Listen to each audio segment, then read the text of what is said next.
It might be time to admit to ourselves that the SEC is a better basketball conference than the Big 12. Let's get locked on Baylor.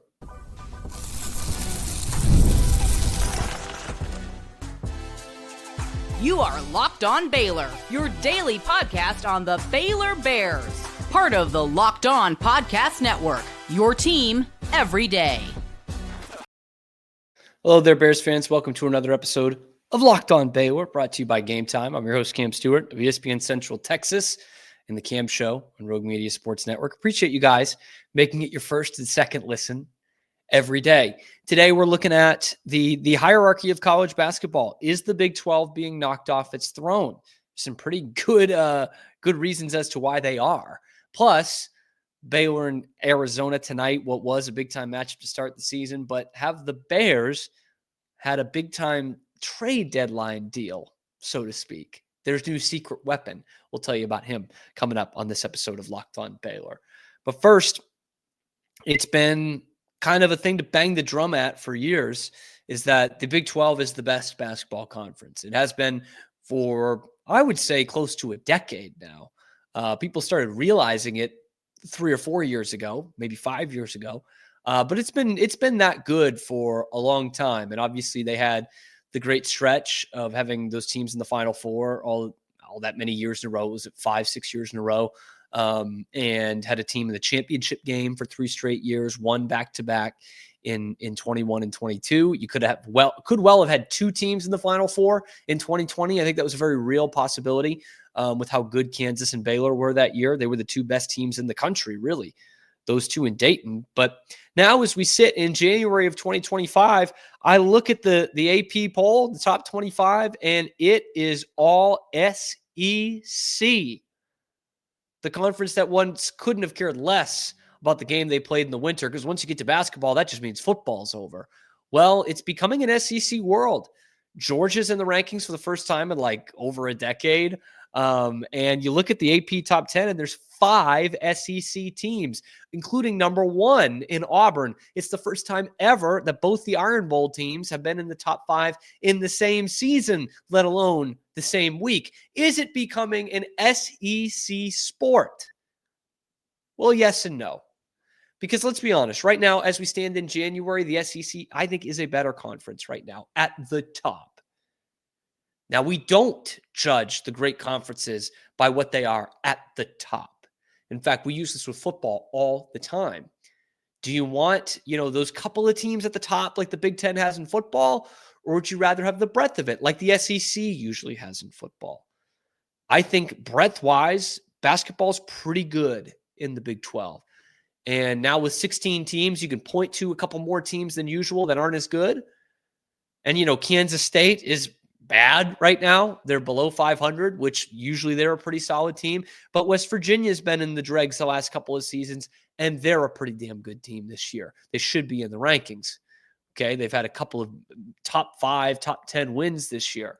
And so there's a little bit of give and take to it. But you look at this top 25 and specifically this top 10, and man, they love the SEC. We've gone from an SEC number 1 in Tennessee to another SEC number 1 in Auburn. And I think both those teams deserve to be there. But I don't think that necessarily means that you have the best conference in basketball. Because right now it's been a couple teams beating each other up. Honestly, the way the SEC is going this year looks like the Big 12 most years. And the things that the national media would knock about the Big 12, right, was that, everyone's beating everybody, so clearly there's no alphas there. And so that's why you'd only see Kansas or maybe Houston as the number 1 team in the country. And the same thing's happening in the SEC. Tennessee was number 1. They get their doors blown off by another top 10 team in Florida. So then Auburn moves up to number 1. So why do we suddenly put those teams even more up on a pedestal for beating each other versus what we kind of, as a national media, denigrated the Big 12 for years? And I came across this article by Ryan Breeden he's from Stillwater. He's an Oklahoma State guy. And it is from a couple weeks ago because he's talking about the Bedlam game between Oklahoma and Oklahoma State.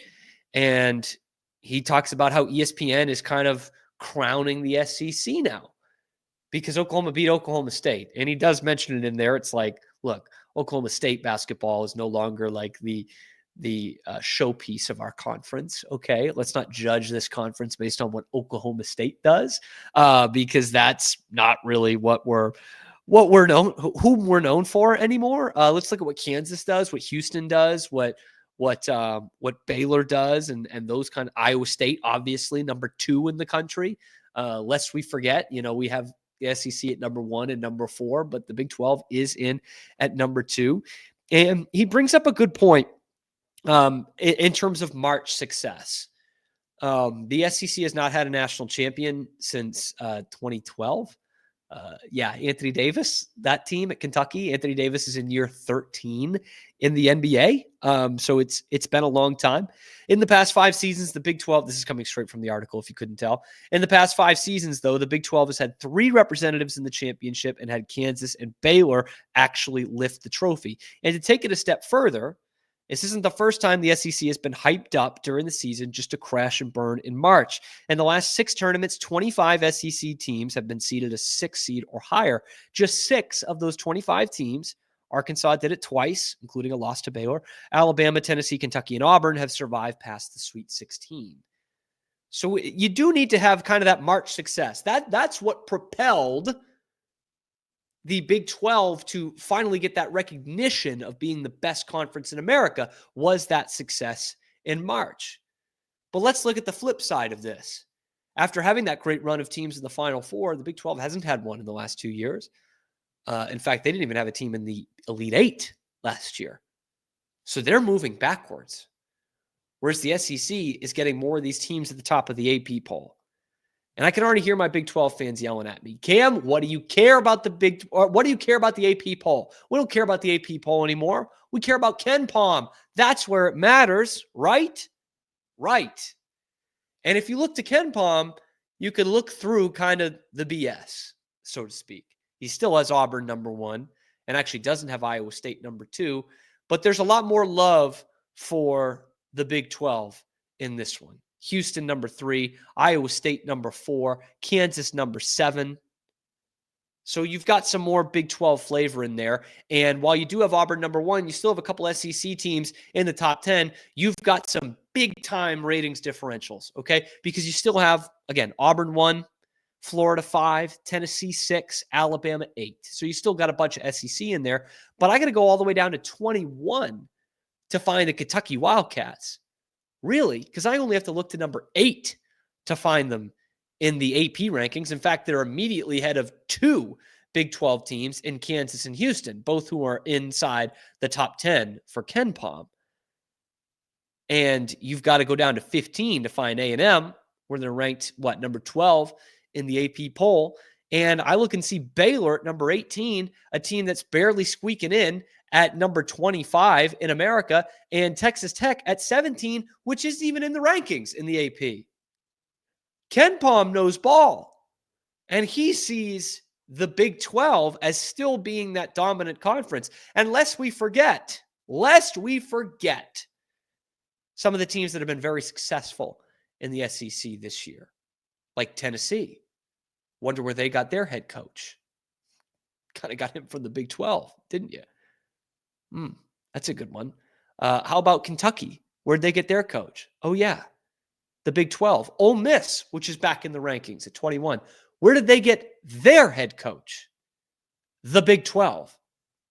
So as much as we talk about it with the SEC in football, having the best players and having the best coaches, maybe the SEC had to get and raid the Big 12 in order to get to that next level. Certainly seems that way, right? These teams start to succeed when they have a Big 12 team. But then the SEC crowd can throw this at you. 2 of the winless teams in their conference right now, Oklahoma and Texas. Not a great look for the Big 12 there. So is the SEC the best basketball conference in America? They're the most top-heavy. They're the best at the top right now. But let's see how that fluctuates, especially come March. Because I don't think Baylor's played their best basketball yet. I don't think Arizona's played their best basketball yet, a team that's not in the top 25. So I don't think Texas Tech's played their best basketball yet. and they almost knocked off number 2, and the nation still isn't noticing. Grant McCasland teams, they tend to win 20-plus games. So let's take a look. Let's put a pin in this, and let's take a look back in about a month. And how about in 2 months? Or how about Sweet 16 week? We'll take a look then, too. The SEC, the kings of the college basketball game, not so fast. Better than they are in football, though. I'll give them that. Bears have a big matchup against Arizona tonight, and they are about to unleash a secret weapon. We'll tell you who that is coming up next on Locked On Baylor. But first, we got to tell you about one of my favorite sponsors here on the Locked On Podcast Network, and that is Game Time. It's the only place I go to buy my tickets. Truly, it is. That's not just BS. And you might want to attend the national championship game or look at this 12-team college football playoff. More great games than ever before. Game Time is the way to get you there. They have a new feature called Game Time Picks that makes getting tickets for events even easier. Filters out the fluff to show you only incredible deals on great seats so that you don't have to waste time searching through thousands of tickets. I'm using it again for another hockey game in a couple weeks, and once again, I get it right away. All-in pricing, I toggle that tool, and it gives me the best deal right away. I see which team is shooting at which end twice. I get the view from my seats before I hit purchase, and I've got the lowest price guarantee. It gives me the complete peace of mind. So take the guesswork out of buying tickets with Game Time. Download the Game Time app, create an account, use the code LOCKEDONCollege for $20 off your first purchase. Terms do apply. Again, create an account, redeem the code LOCKEDONCOLLEGE. That's Locked On College for $20 off. Download Game Time today. Last minute tickets, lowest prices, and of course, that's guaranteed. Baylor, Arizona, 10 p.m. Central Time. Lord have mercy. The downside of the 16-team, 4-corner, 3 or 4 time zone conference. 4 time zone conference. I hate that. Is it so much to ask? I know I said this on the show yesterday. Is it so much to ask that Arizona plays a game at like 6 o'clock or something? Like, could that help us all? Or 4 o'clock even? That would be great. Like, who cares, right? Anyway, alas. It's not. They play at what? What is that? 8 local time so that we get a 10 o'clock tip-off. That is fantastic. And Baylor, it's been up and down. It really has been. But there's room for confidence here, a reason for confidence in the last couple of games, although that Arizona State game is closer than it should have been. They have not had the play from their guards, especially offensively, that they have needed to succeed really in this conference. But I think we're starting to see Baylor as an inside team. Norchad Omier is going to be on the short list for Big 12 Player of the Year, especially if he continues to not shoot as many threes like he has the last couple of games. But the guy who's going to sneak up on all of you, and he shouldn't as a 7-footer, is Josh Ojamuna. And boy, has he been terrific the last couple of games. It really looks like our man Josh O has turned the corner. And there was a great feature out on Monday on the Baylor had it on their socials about Josh O switching to number 17. And he tells this story that almost made me emotional. I mean, truly, he lost his dad in a car accident in 2017. And so he changed his number from 15 to 17. And he tells this story about his dad going to the doctor's office for x-rays. And the doctor sees Big Josh and says, "Oh, you're really tall. You must play basketball." And I'm sure Josh heard that all the time. And his dad said, "Well, we haven't gotten on him yet, but it sounds like everyone keeps saying he needs to play basketball. So I think we're going to give it a shot." And that was in 2016, 2017. And here we are 8 years later. And he's really coming into his own at a big time program at Baylor. So really great stuff on that story, and an awesome tribute. And as frustrating a player as Josh O has been at times, it really looks like he's turned that corner.